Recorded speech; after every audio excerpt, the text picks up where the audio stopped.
So key performance indicators are a measurable value that demonstrates how effectively a company is achieving key business objectives. And you're going to find that the goalpost moves in this particular sector.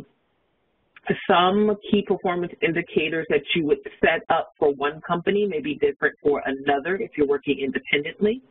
If you are working within a company and that company alone, you will find that some key performance indicators are more important than others depending on the goal or the nature of your marketing campaign and the business needs. So they are used to track small successes. However, you need to be able to define what KPIs are. And I have seen in the past where I will speak with a marketer and they're like, oh, well, I was able to get a client 268 likes on a specific Instagram post, or we have over 10,000 fans. And so I was able to get the company to have this amount, numerical number, insert numerical number, fans. Well, I can tell you that this is not important if it does not contribute to the bottom line. So this is going to be important going into Google Analytics because we're going to be looking specifically how to set those up. And since I have given you all a really great overview of Google Analytics, we will be revisiting the demo page again. Moving on.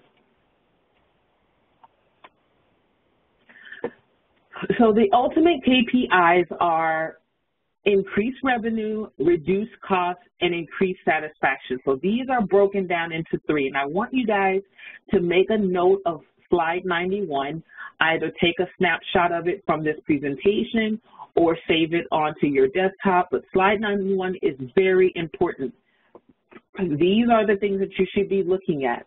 You should be looking at, and at all times asking yourself the question of, is the things that I'm implementing, or the things that I'm doing increasing revenue, reducing cost, or increasing customer satisfaction?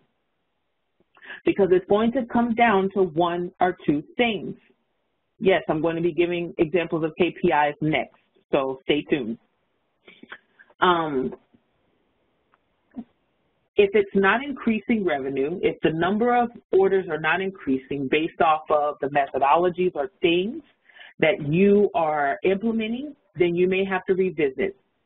Is it reducing costs? So have you implemented some sort of a system that is replacing the amount of money for customer service or reorders or initial inquiries?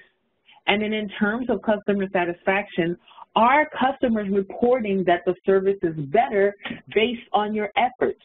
Are you seeing more feedback on the review side or the review end that basically gives you a surefire or clear way to be able to go back to your uppers and say, this is as a result of what we are doing? Does that make sense to everyone? Let me know in the chat. You always need to be connecting your efforts directly to whatever the benefit is to the company. That should always be a clear path that your higher ups can understand your efforts. If that is unclear or they don't see the revenue, your job is always going to be in jeopardy. I'm going to tell you that digital marketing people, the salary that they are starting to pay for people who have the skill sets that we have, the starting salary is in upwards of, in US dollars, about 50 grand. So they want to be able to say that not only are they investing and paying for you and your expertise, but they also want to see the revenue coming back into their company. So it's a win-win situation. The better you do, the more opportunities that you may have within the company to more or less increase your salary. You get your notoriety, and you can say that the methodologies that you're implementing actually work. Let's move on. So how to pick the right KPIs. The first thing that you want to do is, how many of you have heard of SMART goals? Let me know in the chat if you've heard of SMART goals. Okay. So a SMART goals is an acronym for specific, measurable, attainable, relevant, and time-based. So you might want to take a picture of this slide as well. Specific, so what is the specific outcome that your company is looking for? Measurable, how measurable is it? Is it a percentage? Is it a rate? Is it a frequency? So it needs to be something that has a numerical value attached to it, and how you will know when you have accomplished that goal. Is it attainable? Can you actually reach it within the time frame set? And here's the thing, you will run into CEOs or CFOs or whoever the higher ups is, and it's giving you some astronomical number, right? One of the examples that I used earlier in the class is that you will run into someone that says, oh, well, we aspire to be the next Amazon. Maybe they're offering some sort of a digital product that they can buy. We aspire to be the next Amazon, and we want to get to 1 million sales in a month. Well, is it possible? Anything's possible. But if their marketing budget is only $500, then that's not going to work, because you have to look at what Amazon spends on marketing. And if their budget is not even close to that, then they may want to relook at the measurable part. How feasible is this? Is this attainable? That's not realistic. Not realistic. To the person that can't hear my voice, you may have to log out and log in again. Is everyone else able to hear me clearly? I may have to write this person a private message. Give me 1 second. Yeah. So let me write this person a private message that says they can't hear.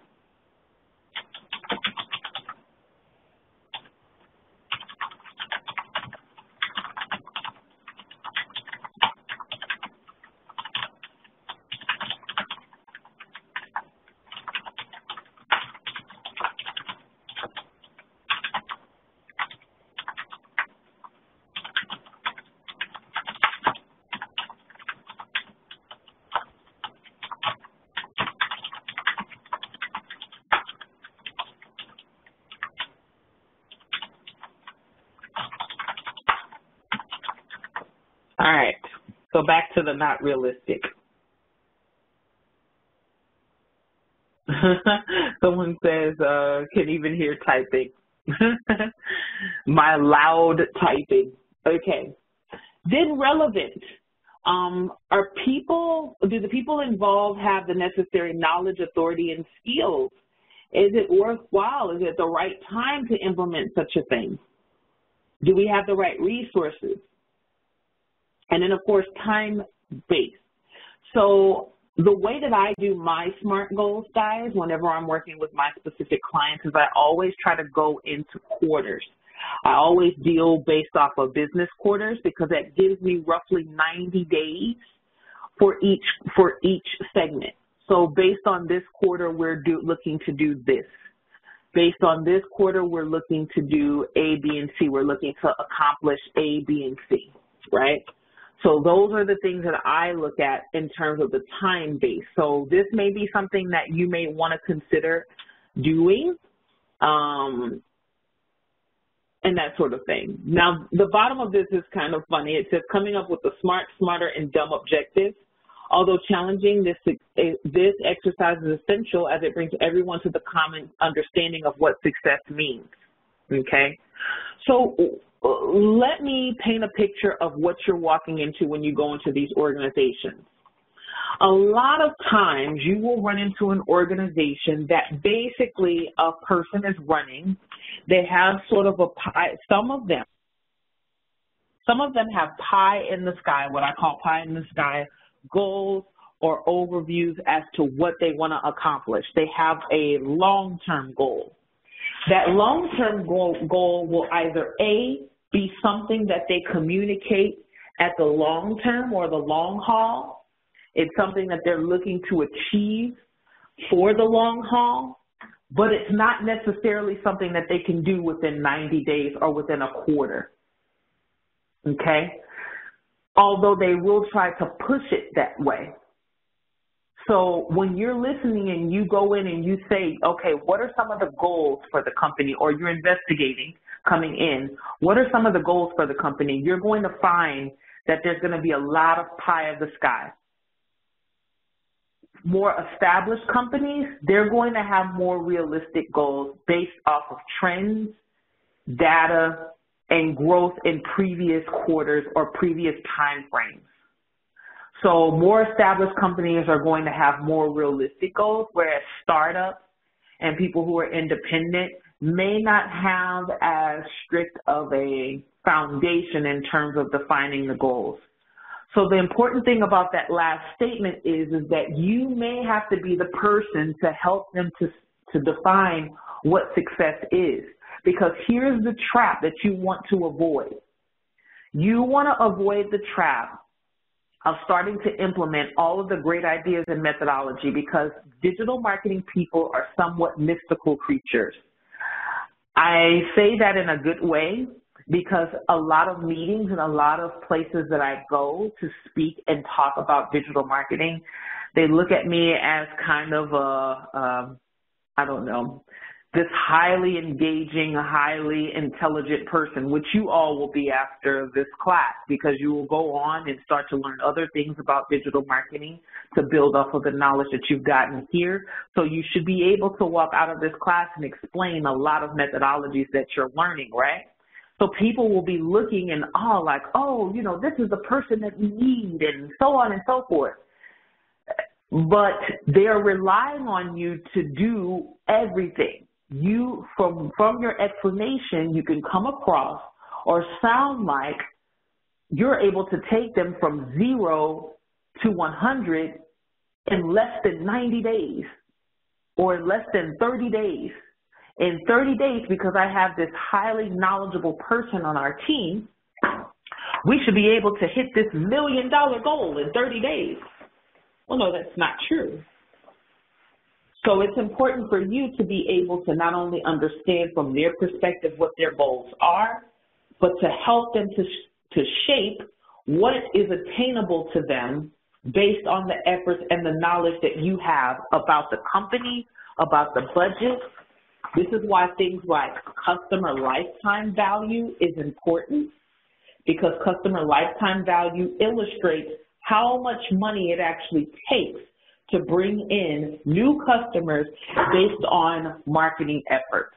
And we kind of broke down at the beginning of class. We'll do that again at some point when the example is relevant.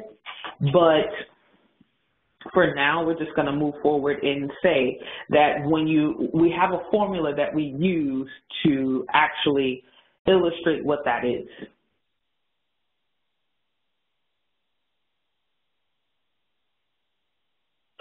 But one of the things that you need to become skilled at is you need to become skilled at letting them know what it is that they're able to accomplish, or what you're able to accomplish for them, and that everyone is on the same page in terms of success.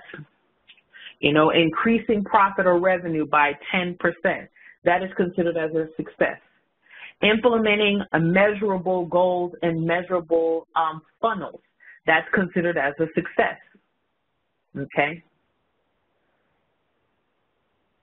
Yes, we are the unicorns.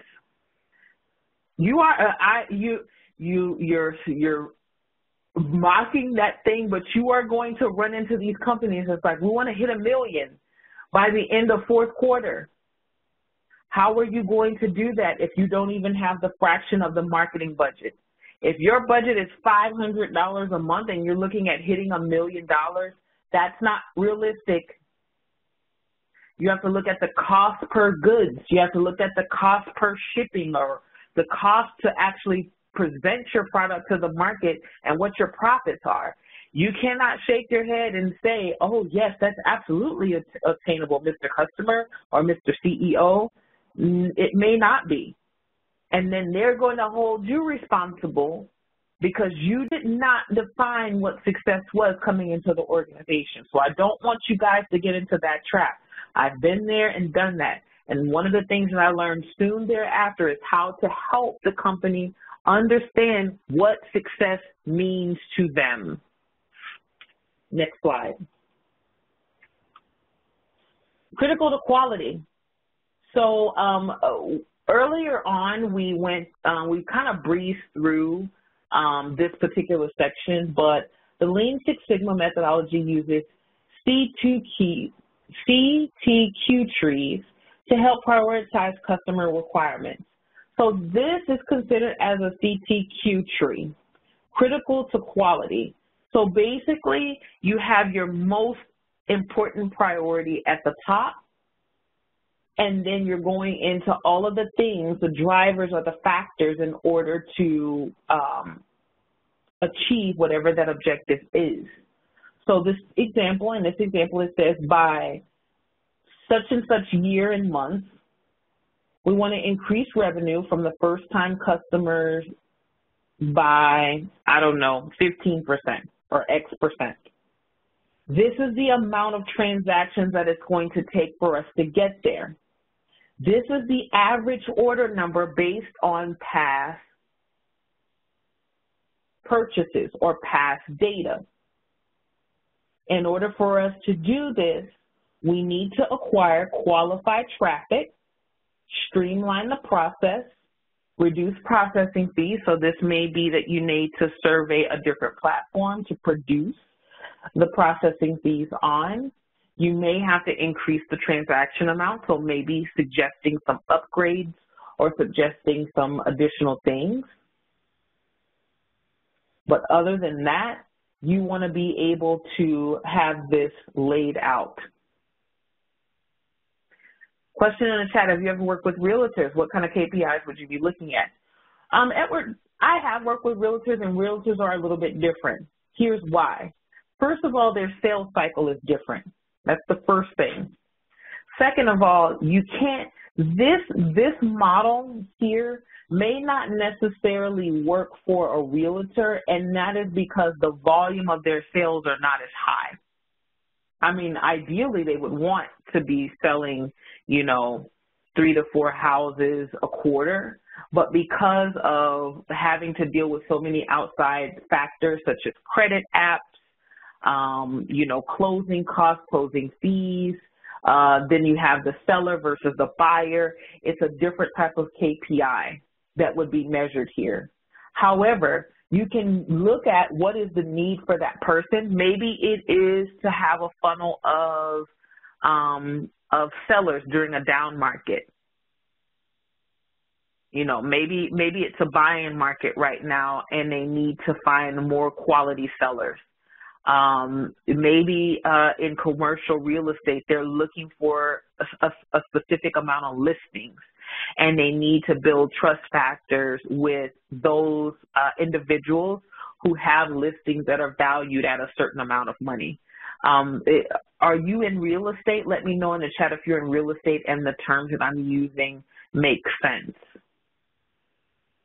So they have specific terminology. And this could be across the board, guys, so we're just using this as an example. Realtors have specific terminology that you have to be familiar with as a digital marketer. I actually used to teach digital marketing classes to groups of realtors as a value add for title companies. So I used to go in and physically teach these classes as a value add for, okay. They're good at finding customers, but they need to find investors. Okay, so one of the things that their KPI or their need would be need to find investors, tie a value to that. So they may want to work with investors that can invest anywhere between $300,000 to $1 million per project, right? It may be a number of different things that they are looking for, but you want to tie one need to one objective. And so the drivers are how many times that maybe there's a certain amount of information that they need. Maybe they need to have a certain amount of conversations. to be able to invest in the project. Yes. So we'll talk about some of that in a bit. That's kind of more industry specific. So we'll talk about that in a bit. But let's move forward. Does everyone understand the critical to quality tree?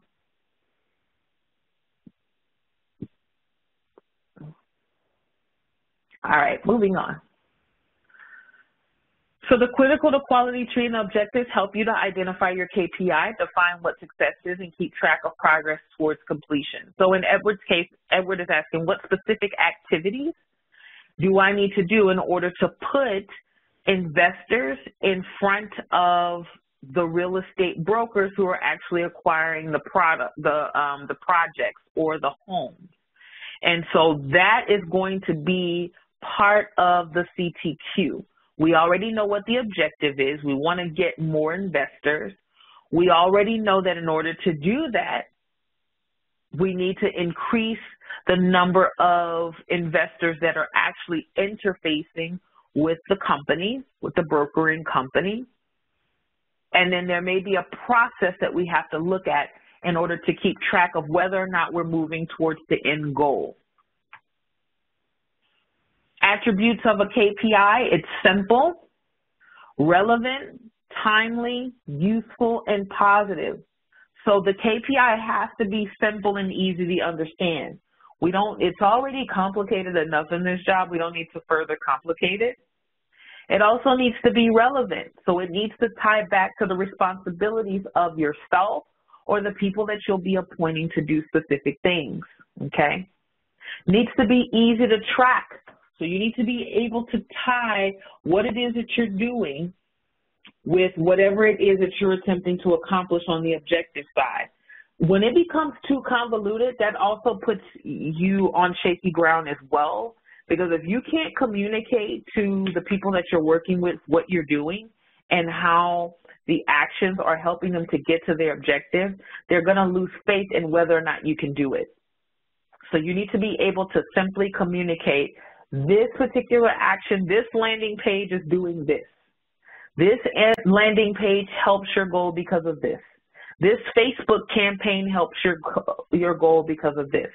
This particular infographic helps to reach this particular audience segment because of this. Does everyone understand how clear that needs to be? Let me know in the chat. Excellent. All right, so as we're moving into Google Analytics, let's talk of you, because a lot of you had questions about things like bounce rate on the website and so on and so forth. So bounce rate is the percentage of visitors who leave your website after viewing a single page. I want you guys to listen very closely to this, because when we get to Google Analytics, you're going to see this again.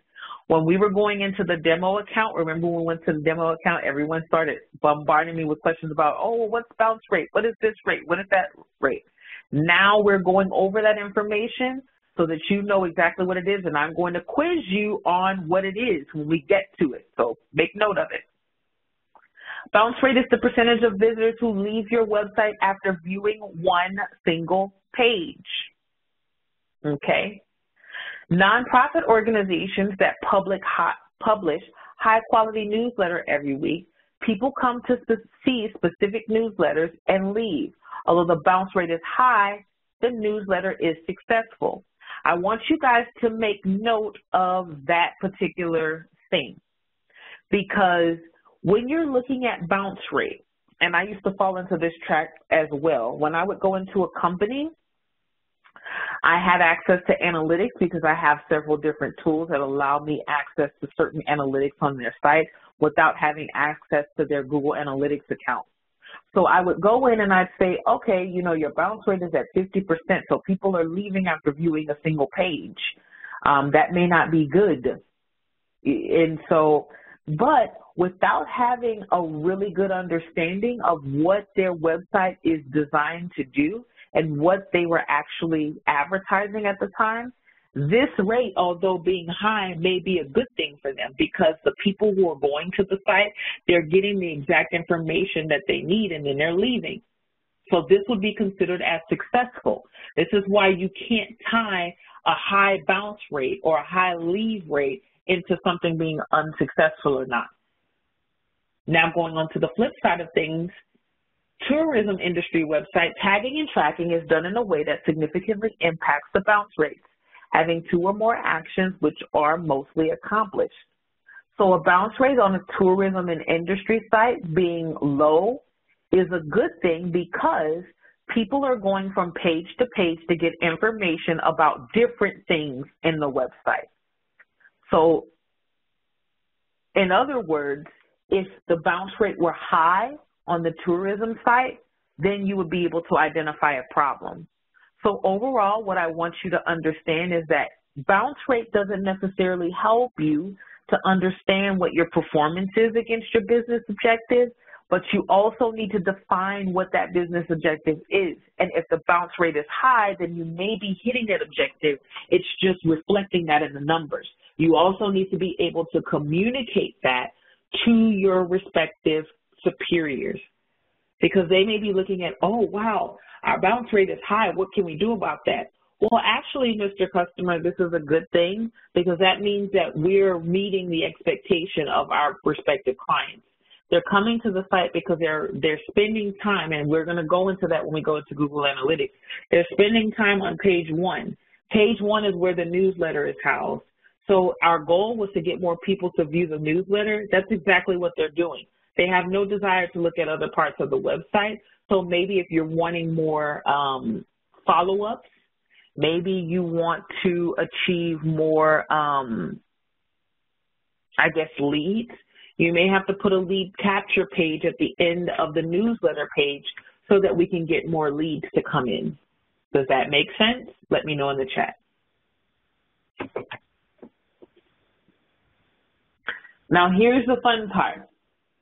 Average order value, metric or KPI. AOV measures the amount of spend for each order on a website or app. So basically, you'll see in Google Analytics when we get to it, average order value, this is the amount of people who are spending the amount of money. So on average, this is what people are ordering. If the goal is to increase revenue, you may have traffic that you need to consider, transactions, conversion rate, quality of the transaction, pricing strategy. So you may have to increase prices if you're looking to increase the order value. And I'll tell you how to subtly do that without the customer ever picking up on this process. Maybe you're looking at reducing some costs. So the transaction fees, shipping costs, returns and processing fees. You may have to go through and look at some vendors to kind of adjust this number one way or the other. So how many of you think that average order value is a metric or a KPI? Let me know in the chat if you're thinking of it as a good metric or a KPI. And what's the difference? KPI, I got some KPIs coming in. Who says that it's a KPI? I.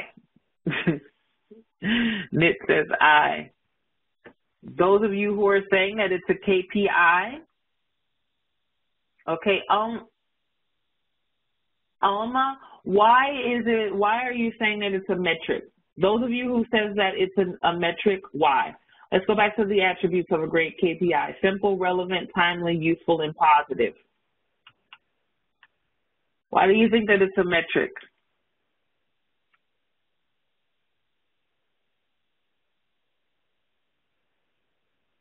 Measurement. Okay. Interesting.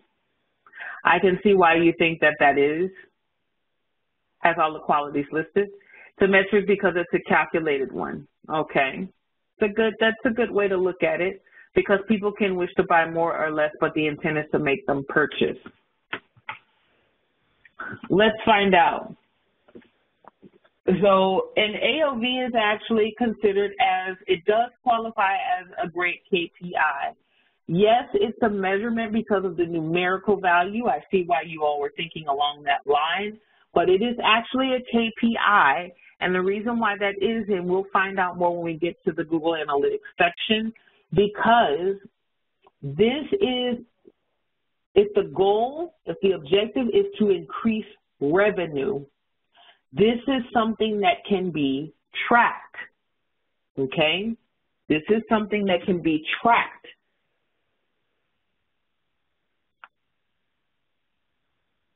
This is a performance indicator that you can rely on as a measurement tool. So it fluctuates.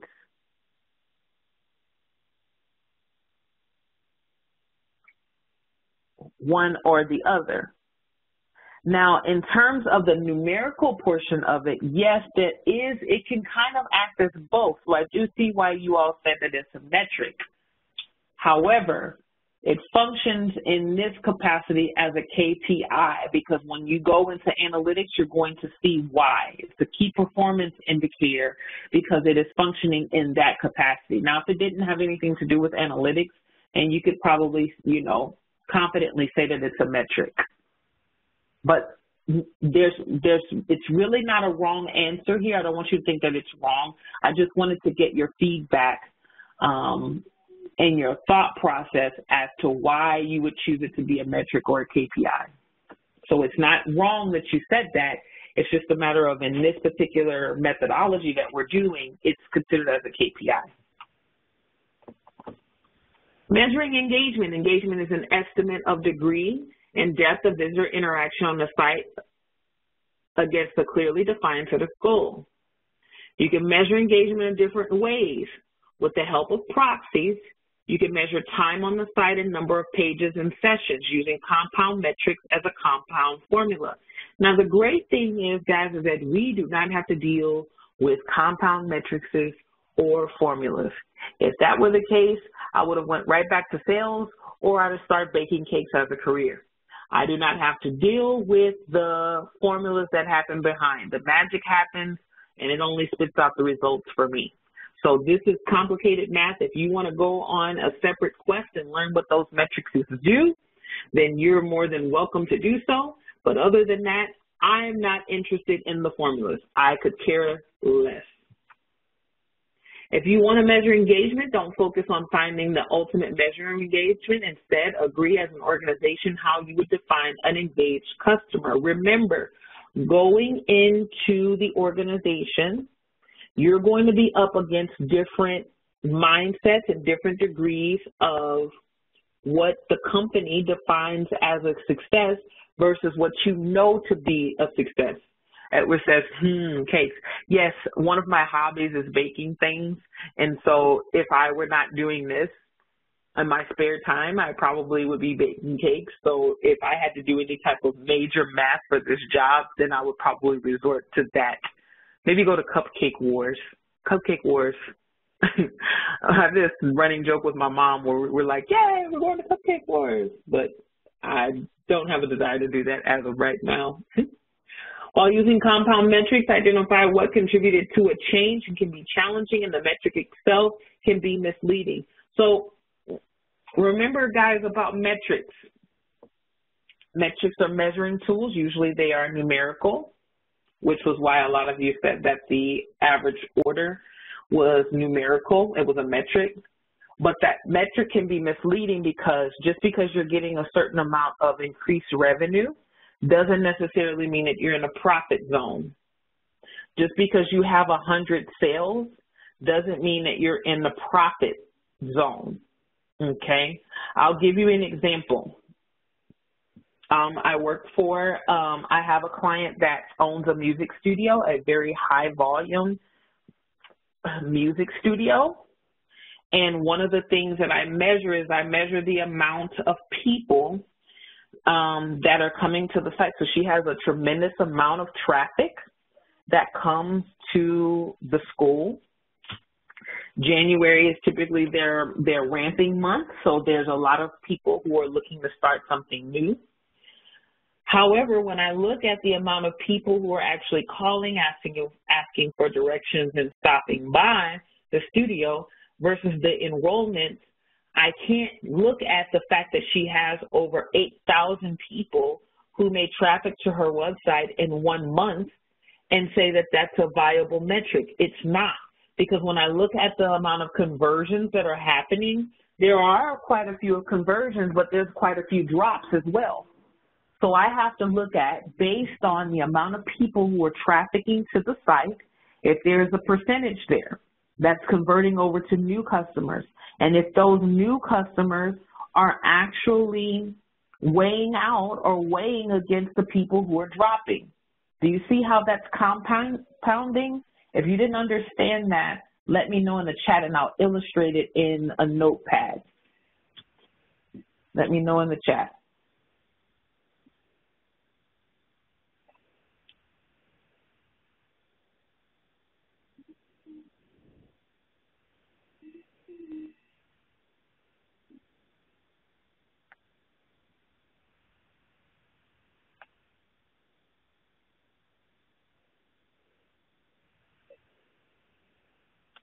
All right, someone's saying, can I illustrate on notepad? Illustrate! All right, so let me give you the illustration.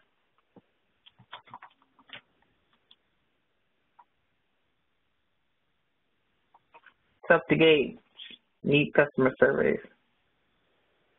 All right.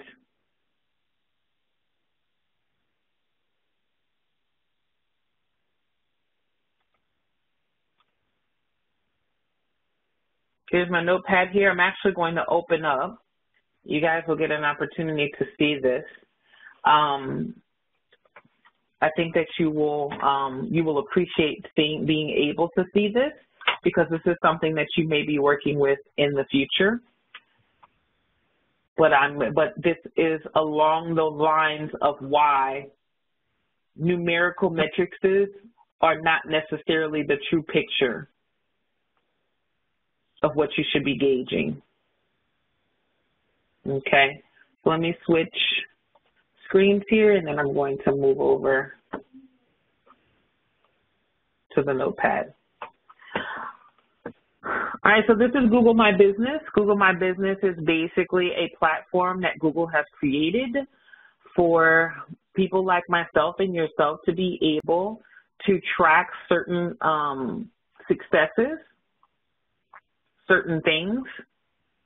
I'm going to take you to the insight section of my client's profile so that you can see what's going on and what I analyze in terms of the data, okay? So right here, this is the terms that my client's customers are finding them. These are the most popular. These are the searches. This is the amount of people who are doing action. So for this particular month, right here, in the month of December, so from December the 16th all the way to the 6th, this is the amount of people that visited the website. This is the amount of people that requested directions. This is the amount of people that actually called, but we have 0 that message. Now, we just implemented the messaging feature onto Google because of, we wanted to see how it would work out, so we don't necessarily have the ratio. Also, this is tough to gauge because some people may visit the website, but some people may just go to the request directions feature. So this is really tough to gauge whether or not this is coming from the website or what have you, right? So here is how I compound certain metrics to determine what my KPI actually is. Now, my KPI in this instance is going to be new enrollment. That's one of my KPIs.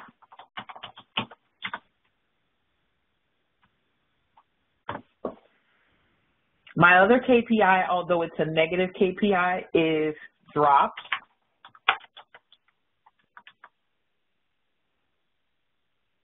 And then possibly revenue. I say possibly because I want to look at, in relation of the new drops, how the new enrollments and the drops, how that affects the revenue, right? Okay. or returns. So the way that the studio works is they have a monthly fee that they charge, and with that monthly fee, every student gets a certain amount of classes. So there's a certain amount of classes that they are privy to based on that fee. And they can increase or decrease as they go along, but I believe that the classes are 4, okay? So I may look at this. I may look at the 97 people because these numbers, although they are good numbers to take a look at, I'm looking at the ones that are actually taking action and what turns into new enrollments. Do you guys see how that compounds the metric? So this and my QT and my CTQs and my critical to quality, I may have increased number of calls,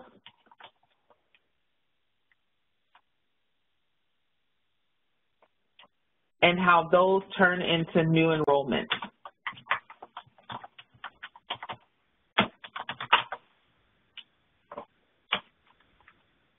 And then what that contributes to the revenue.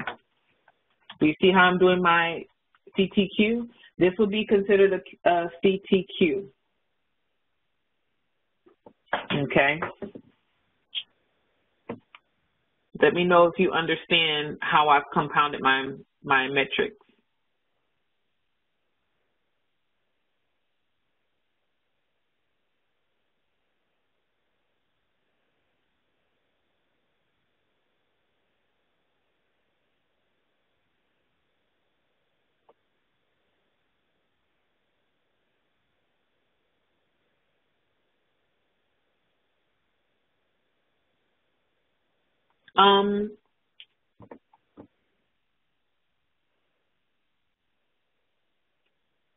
Edward, yes, probably so. They probably are eligible. We haven't gotten to that point yet. We're still at the new phases, and I haven't introduced that as an element yet. There were some things they're actually looking to expand because of the amount of students that they have, which is a good thing. And they're looking for new teachers as well. So just other things that are we kind of do bite-sized pieces because the owner of the studio, she can get very overwhelmed. So we try to introduce bite-sized pieces. CTQ is critical to quality. So basically this is the critical portion of it is the overall business goals. The overall business goals are definitely enrollments with retainers for this particular example, not necessarily a lot of churn. Right now, the company is going through a lot of churn. So for every 10 students that they get, there might be 3 drops. And so we're working on retaining the students that we have. And the factors that are contributing to the drops are the area that's being marketed, because before I came into the picture, they were just kind of blanket marketing. They were doing a lot of print advertising and doing a lot of EDDMs, which are mailers, these large print mailers. And they were blanketing them over areas where people would probably not travel. We were trying to stick to local and that sort of thing. So it's just a matter of different things that I have to measure. But the point that I'm making here is that I do compound certain metrics in order for me to have a good read on my KPI. My KPI in this instance is new enrollment. Some of the metrics that I may use to see whether or not new enrollments are happening are calls and maybe the directions, but not necessarily website visits, not necessarily the amount of people that I see going to the website.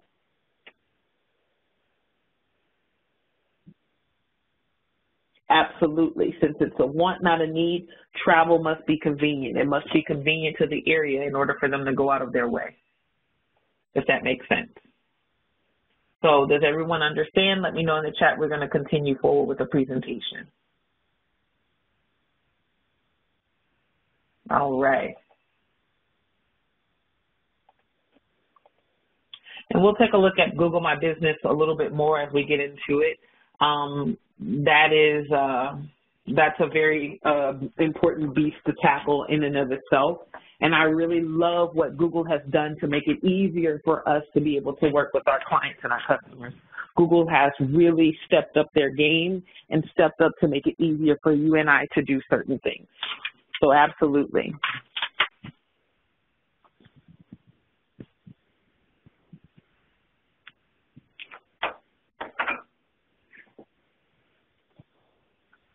Moving right along.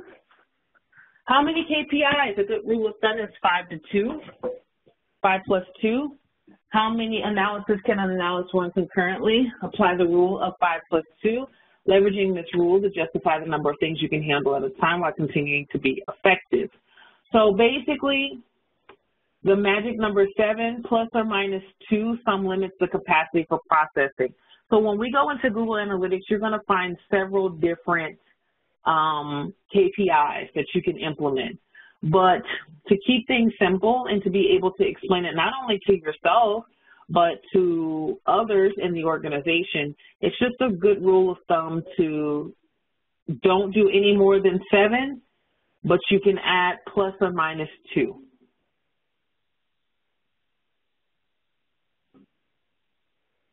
Absolutely, Andrew. You can ask questions in the group. You can answer them privately too, and what I try to do is I may not say the name of the person who asked the question, but I still may ask it out loud so that others can see, because a lot of the questions that you all have are good, and someone else may have that same question. So absolutely. This is your class. We like to shape it to your learning style. All right, quiz time. Why is SMART objectives or other acronyms so important? Is it A, it'll prove how good an analyst I am? B, it allows stakeholders to align to a clearly communicated goal? C, it can be used to justify why a goal is or isn't achieved? Or D, it is used to configure a digital analytics tool?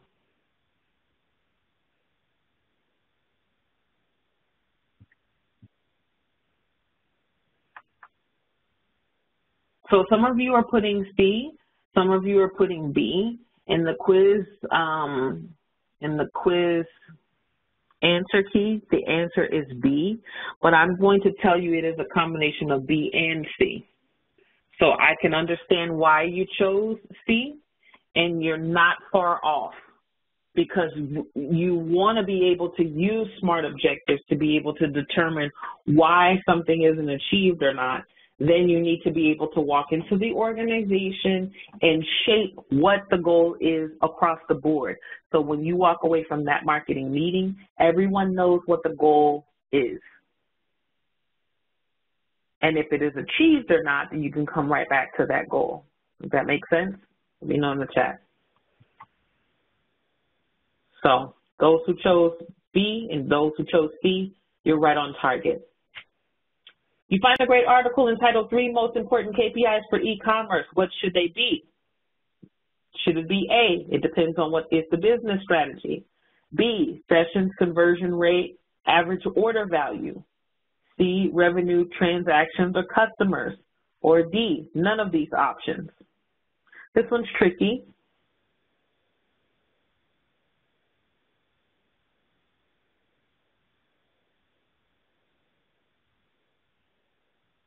Three most important KPIs for e-commerce. What should they be?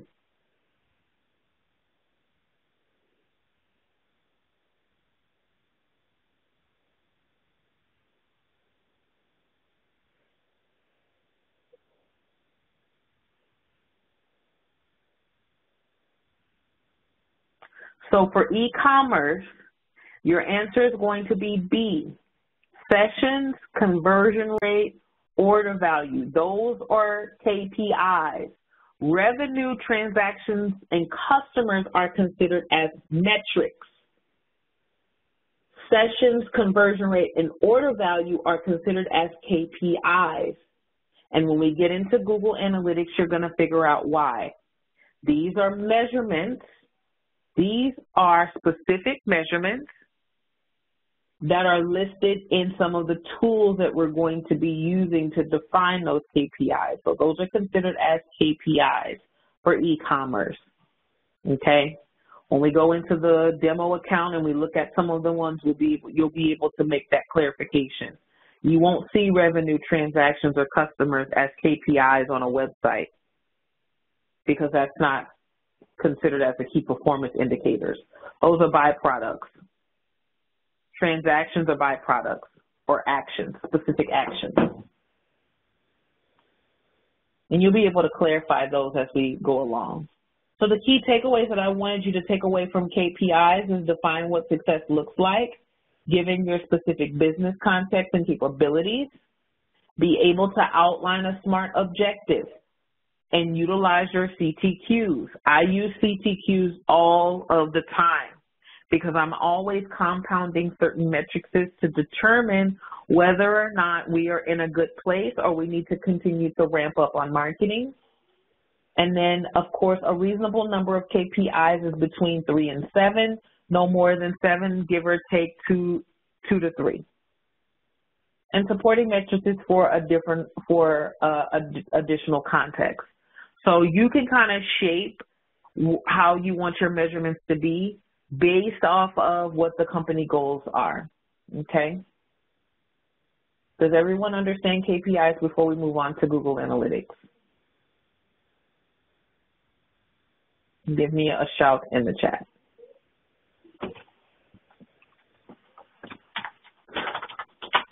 All right, now while I'm getting geared up for Google Analytics, just to let everyone know so you're not startled, at 10:50 is when we go on our break. Our break is 20 minutes. We do the around 10:50, 10:55. We usually get together, or you'll be able to convert in local time, but I usually just leave my computer open so that you can look at my clock right here at the corner, and then that's how we govern the class because I'm on Eastern time in the States here. Basically, we take a 20-minute break. We kind of decompress from all of the talking and the information that I'm sharing with you guys. And then after that, we come back, we complete the class, and then I use the last 15 to 20 minutes for Q&A for those of you who are just joining us. All right. So Google Analytics, the introduction. This is an important session for you guys because it kind of is a prelude to your student projects. So you're going to get a lot of information here. Those of you who have been with me since the beginning, we utilize the demo account. I am not sure if you had the opportunity to go in and play with the demo account, but I'm going to link it here in the chat. We're not going to use it right now. We're going to go through the slides first, the important slides first, but I'm going to,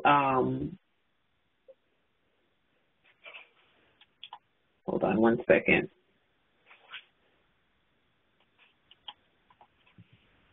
I'm going to get you guys the link.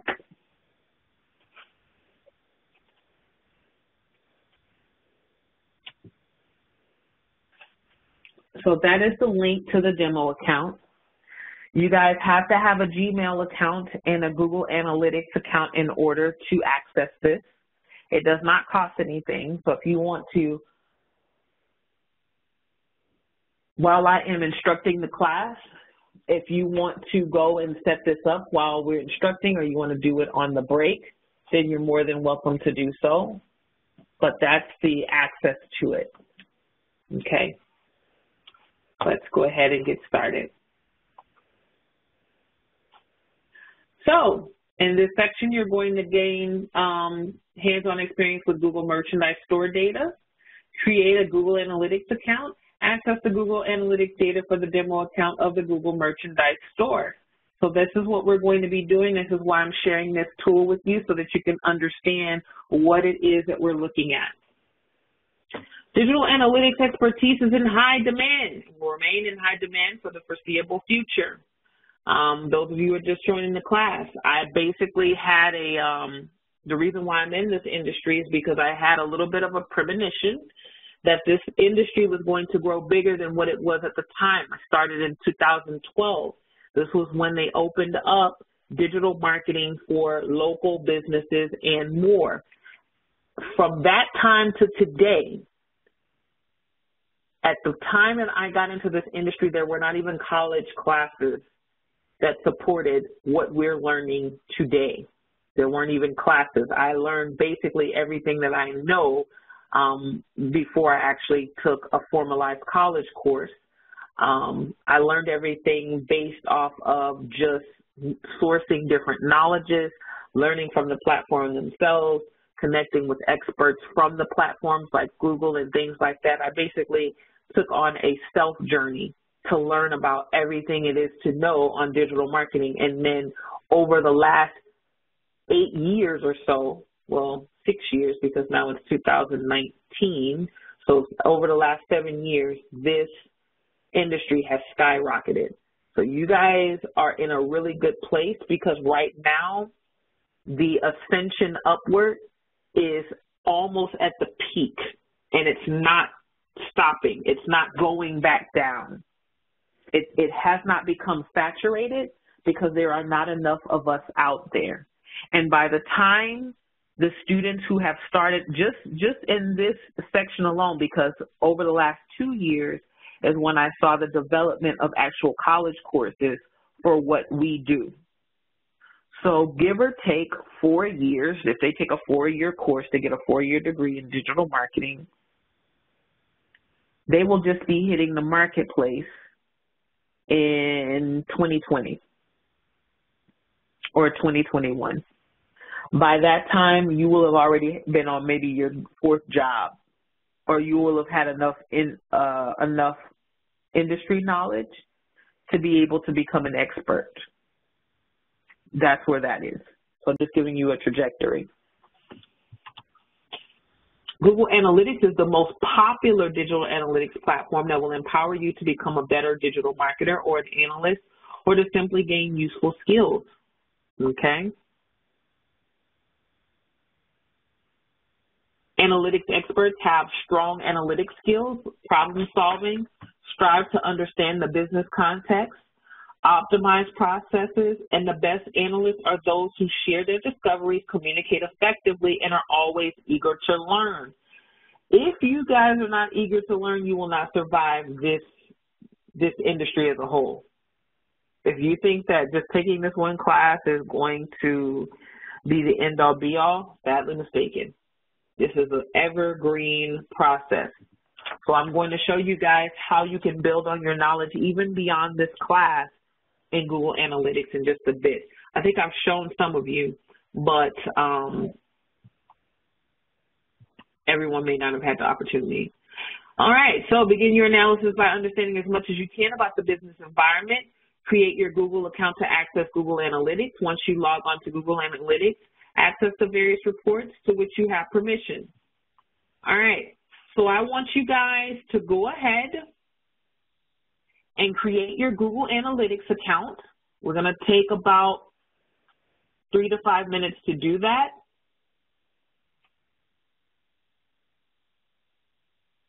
If you don't already have one, but you need to do this because there's some exercises.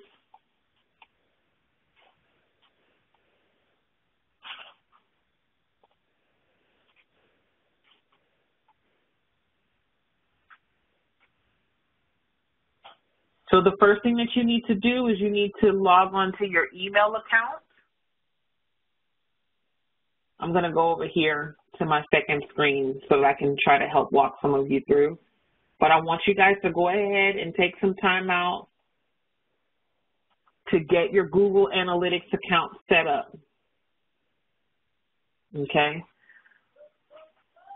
So I'm going to share this page with you. This page as well. This is going to be your guide. Now that you've logged into your Gmail account, follow the support page. You're going to click on Go to Google Analytics.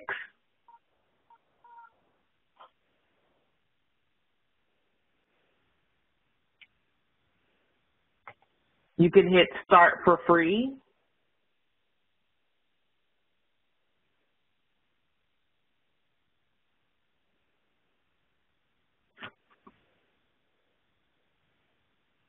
And if you're already logged in, if you already have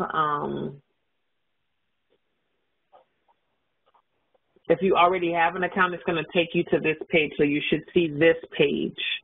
If not, then it's going to prompt you to sign up. Did you click on the link that said support? Everyone else, you should be doing this. You should be setting up your analytics account.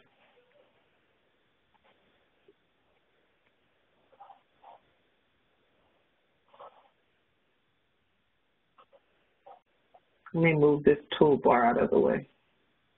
Oops. All right. Hi there, Uche. I didn't see you before, but nice for you to join us, my Nigerian friends.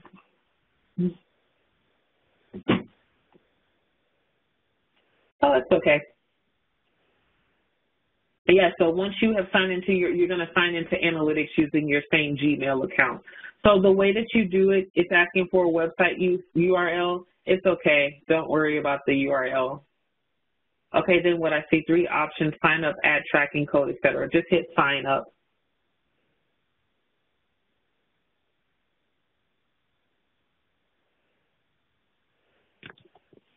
Those of you who just may be listening along or following along, it's okay. Can I work on that? Well, specifically for this particular example, for the class, they want us to focus on the Google Merchandise Store. So I'm going to include that link here. That's the demo account that they're talking about. So you need to be able to access the demo account, and that's where I want everyone to be in the class, the demo account. Because there's specific information that you need to be able to access. Okay, so now that you're in, I want you to click on this particular link. I want you to go to the demo account. Now that you signed up, you should be able to access the demo account. Yes, you have your main account that you're on, where it's asking you for your specific information. Those who do not have that, you shouldn't have to worry about it. But you want to be on the demo account section, which is the Google Merchandise Store. That's where you need to be right now.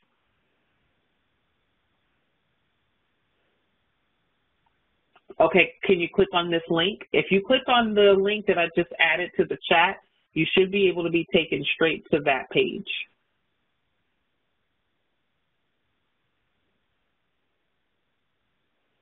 Once you've signed up.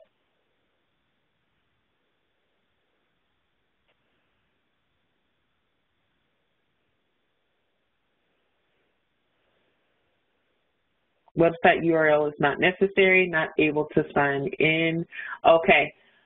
Once you have created the account, it'll allow you to create your account.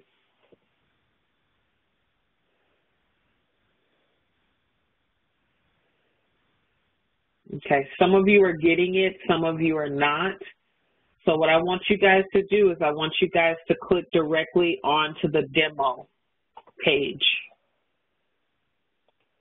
I'm going to see if I can sign out or get off of the one that I'm already on and see if it'll allow me to go to the demo account.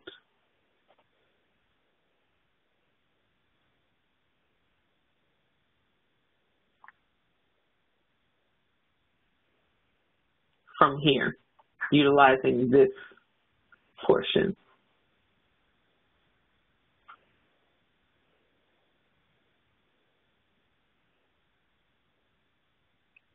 Now, some of you are getting it, some of you aren't.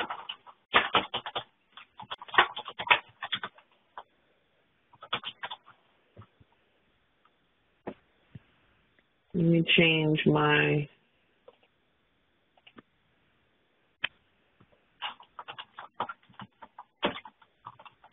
I'm always signed in, so that's another thing. Google demo account.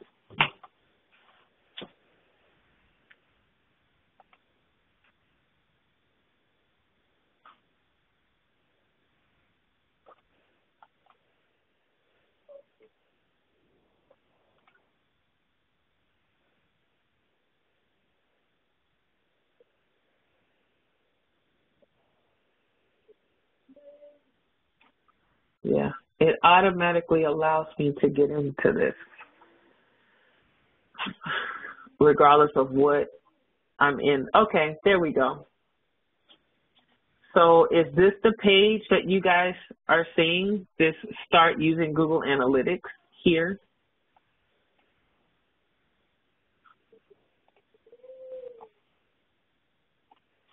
Okay. All right.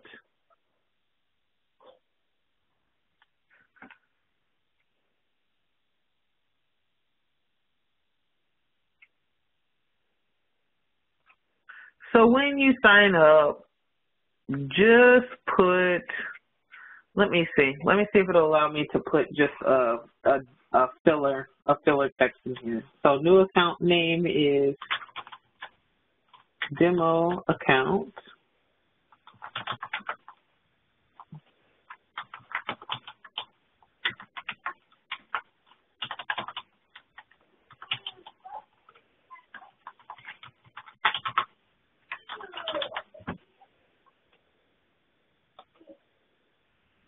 I just chose something here.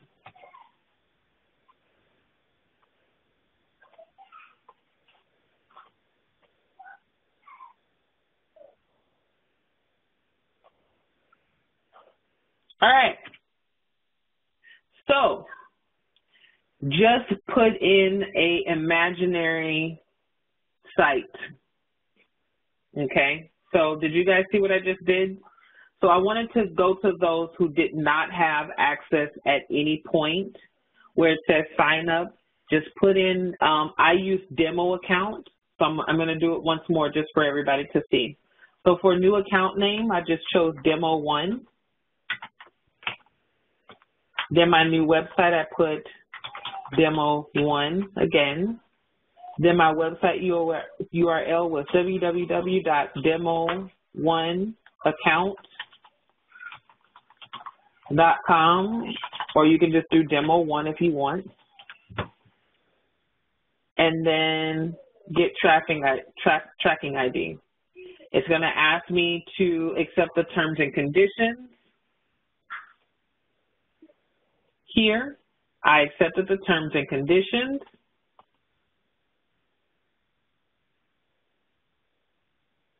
And now I am able to access Google Analytics. Now, this is not going to give me any data because this doesn't exist. It's just a dummy site, okay? You see this? So it's just showing me all of the dummy or demo accounts that I have, right? Excellent. Now, you should be able to now go to the demo account link. So I'm going to copy this link address once more and include it in the chat. Now you should be able to go from here to this link, and it'll take you to the Google Merchandise store. And you should be able to see the Google Merchandise store. You're going to click on Access Demo Account, and then you'll see Google Merchandise. Let me know if you can see that. Everyone else, I need to know if you're on this page.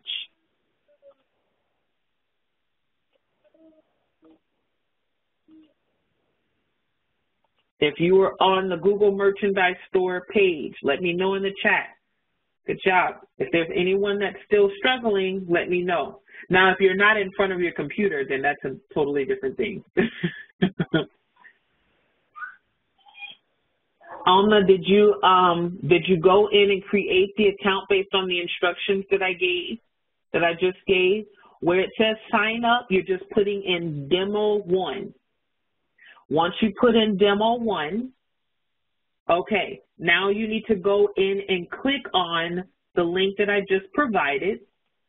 It's going to take you to this page here where it says Access Demo Account. You're going to click on Access Demo Account, and it's going to take you here. So, but you have to have the initial part set up in order to access it. Okay? This is what you should be seeing. Are you not seeing that? If you're not seeing that, then let me know what you are seeing. Okay. So you may need to refresh your screen or refresh your browser and then go to my link that I've included in the chat. But you are going to have to click on Access Demo Account. Everyone else is there. I may work with you separately after class is over to get to this because we're going to use this quite a bit. But everyone else should see Google Merchandise Store. And it looks like everyone else is there. So I'll probably have to work with you independently. I see screen saying demo account. Okay, excellent. Click on demo account. Which one? Are you saying this one? Access demo account? You need to click this here. So you need to, apparently I've had this count for a while, but I don't require, that doesn't matter. Just as long as you can see, the demo account. For you, Almana, if you see access the demo account, you need to click access demo account. You need to click this link here. And it's going to take you to the analytics page that everyone else is viewing. Since most of you are there, I'm going to go ahead and move on. Okay, excellent. All right, great. So everybody's on the same page. Great. Thank you, everyone else, for your patience. I appreciate it.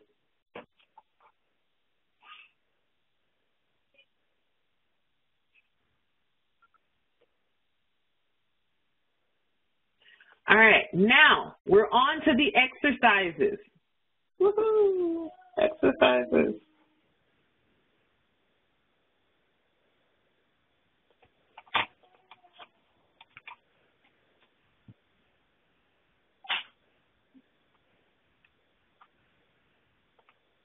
We're on to the exercises.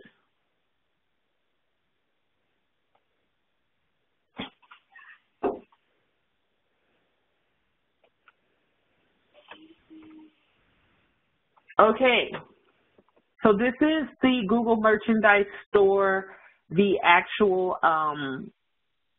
Google Analytics portion. This is the home section that we're on right now, the audience overview. When it pulls up the audience overview, okay? The audience overview. This tells us where our users are coming from, the home page, the pages that it reports, et cetera, okay? Right now we're not clicking on anything. We're just taking a look at the analytics, and then we're going to take a look at the store, okay? We're going to look at the task. I'm about to get ready to pause the screen because I'm actually going to send you a link to the actual website so that we can look at it alongside with the analytics. So give me just a moment to take a look at that. I'm going to pause it and get you the link to the actual store so that you can see what it's saying, the data.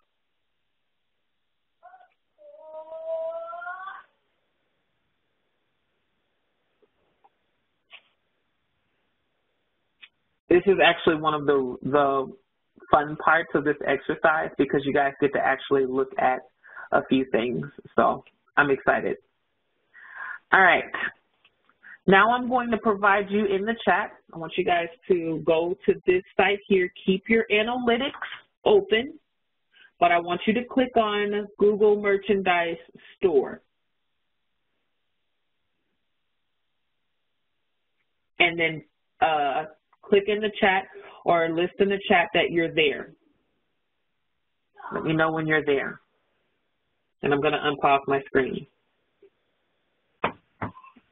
We're going to navigate this together. I need to, everyone who gets to this portion, or let me know that you're on the same page. Perfect.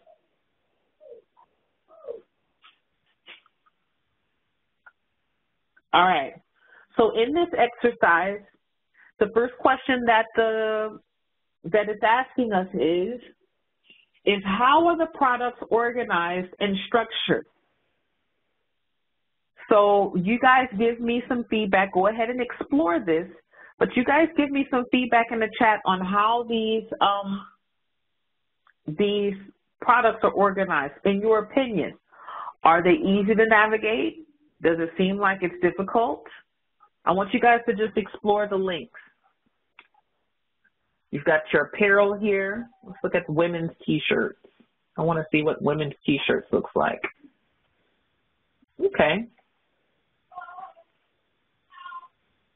Looks pretty interesting.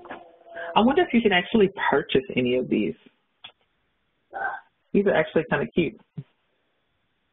Oh, I think you can. Yeah, you actually can purchase these. This is a real store. All right, so some of you are saying easy to navigate. It seems like it's categorized.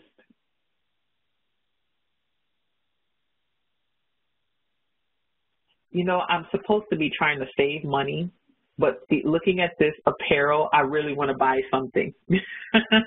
Very clear to go through. Okay, excellent. So from first glance, according to the exercise, the products are organized by apparel. There's bags, there's mugs and tumblers. There are certain accessories, so there's electronic accessories. There's some fun things. It's pretty easy. Look at this. This is a cute mug. I love this mug. Guys, I'm a sucker for things like this. Please do not mind my excitement. But I'm all things digital, so I love this. I love these things. And this is a real store, so I'm really excited about it. Look at these little cute keychains and Google Bots. Oh, excellent. So it looks like everything is easy to navigate. It's separated by different categories. You have drinkware, you have apparel, you have new. You can shop by brand, so you can shop via Android, YouTube, Google, Waze. It separates it. There's sale items, so you have sale items here. Now, what if I wanted to purchase it? I did go ahead and click on a few things to see the purchasing process, but what if I wanted to purchase? How does my purchasing channel look? When I click here, I can add this to cart. I'm just going to add it to cart just to see what the functionality is. I may actually purchase it. All right, it seems like it's in my cart here. This is official merchandise store. Let me just go to continue to check out. It doesn't look like it. There's some 1-800 numbers here. There is some information here. So let me go to the checkout. Sale offer. Oh, basically what we're doing is we're just going through the exercise of if I wanted to purchase. So let me just share with you what I'm referencing. I'm just going through all of the exercises live with you, and I'm having you do it too so that we can look at the site that we're actually modeling. But here's the actual exercise slide that I'm following. So it says, what if I wanted to purchase? I'm going through the purchasing process, okay? And going through the physical features. So this is what I'm doing one by one. Very hands-on exercise for you guys. All right, so back at the purchasing process. So basically when I purchase, I have an option to create. I do have a Google Pay. So I'm just going to sign in here to see if it picks up my Google Pay.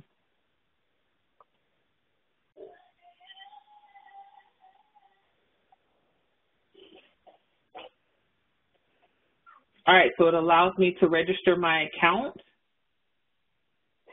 That seems to be fairly easy. Uh-oh, I'm running into a little issue here, guys. I hit continue, and it says click on the button to continue. I guess it's just my load speed. But it seems like it's okay. In terms of if I want to make a purchase, I can make a purchase using my Google Pay, so that's not bad. I may want to get a Google jacket or something like that. Let me go to continue to check out. I can enter a promo code here. I can utilize a gift certificate if I'd like. All right, so here's some things about shipping. So it appears as though the purchasing process is okay. Here's just some other options that we can look at. We can look at warm gear. This is a little expensive for a Google jacket, but I'm okay. I still may go back and purchase after class is over because I'm kind of a nerd like that. So, all right. What are the functional features of this website? Give me some feedback of the functional features. I have my wish list.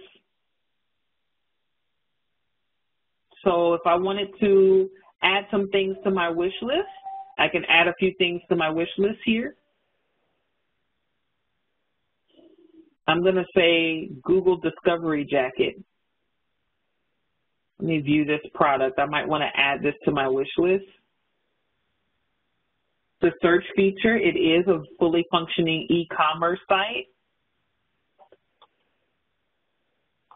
All right, so I'm going to, it also tells me the available amount. I like my jackets to be kind of big. So I'm just going to put one here, and I'm going to see if the wish list feature works. So it says item successfully added to the wish list. So when I go to my wish list, there's the jacket. So it seems like that's functioning well. Easy to purchase. It is also tracking when it asks your details to check out. Very well, it is tracking. I do see some UTM parameters here. So I may get what UTM parameters are those little things that enable us to be tracked, as Simon has mentioned. So I could get a cookie later on that's saying that I have this to be checking out. So overall, guys, how would you characterize the experience on this website? How would you characterize it? Let me know in the chat.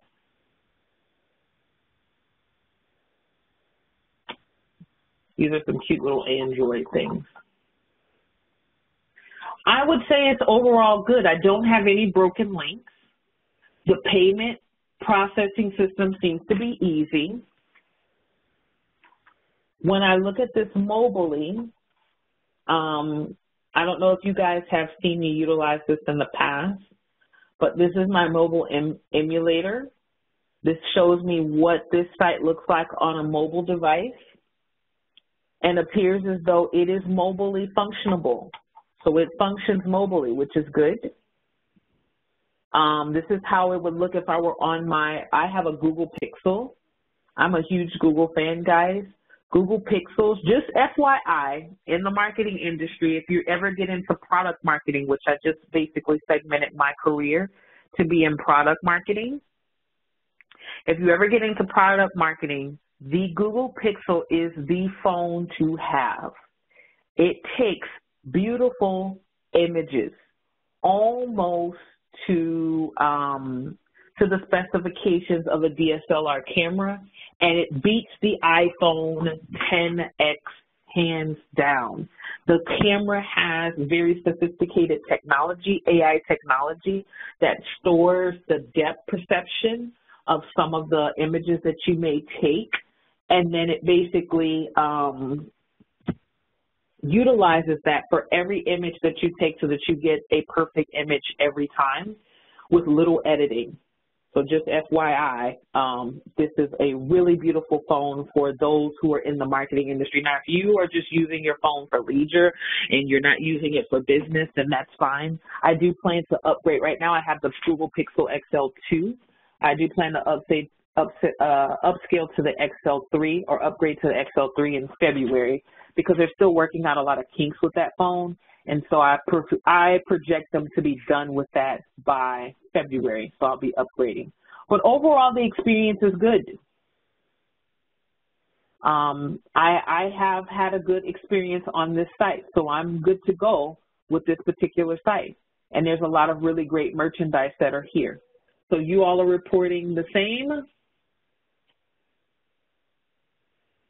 Yes. Okay.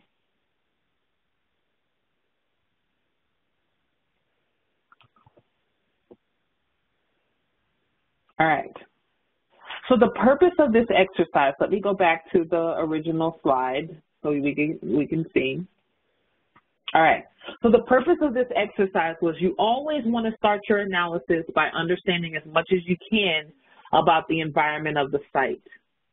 Once you log into the analytics, you'll be able to access the various reports of which you have the permission. So in the demo account, we actually have permission to access all of the pages that we just got done viewing, okay? So now that you can see how the function of the website works, now the analytics part is going to make a lot of sense.